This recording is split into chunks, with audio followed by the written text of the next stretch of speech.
Halo guys, assalamualaikum. Oke, hari ini saya nak share resepi. Ini menu makan sahur. Alright. Menu apa? Sup ayam. Korang tak tahu siapa-siapa nak buat sup ayam, cara buat sup ayam sedap. Korang ikut resepi ni.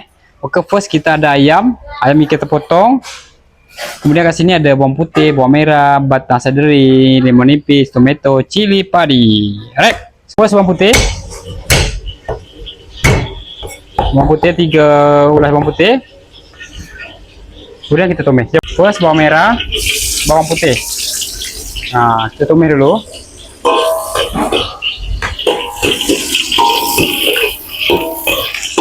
Ya, kita tumis sehingga dia wangi.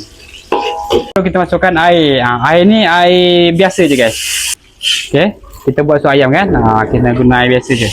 Kemudian baru kita masukkan ayam. Kemudian kita buka api.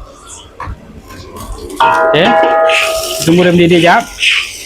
Okay guys, apabila dia dah mendidih macam ni, baru kita masukkan batang seledri, tomato, kemudian cili padi.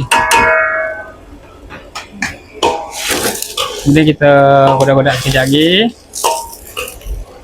Okey, untuk perasa dia, aji sikit, gula sikit, kemudian garam sikit, kemudian black pepper, white pepper, lada putih sikit, kemudian lada hitam sikit. Kemudian kita gaul lagi sekejap.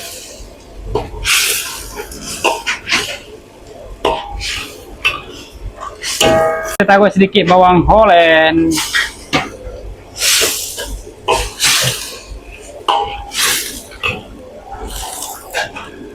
Okey. Kita kecilkan api, air sekali, kita perahkan lemon nipis 1 biji guys.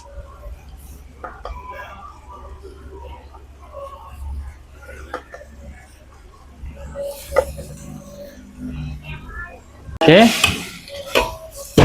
Air sekali. Daun bawang. Bawang goyang.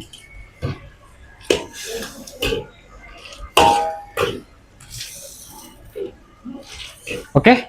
Sup ayam kita dah siap. Siapa-siapa yang tak makan daging, air daging, rebusan daging, korang boleh buat cara macam ni. Okey. Sekarang boleh kita hidang.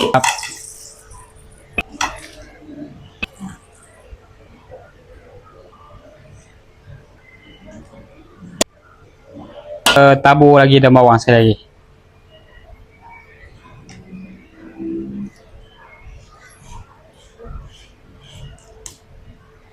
Alright, inilah dia menu makan sahur kita hari ini.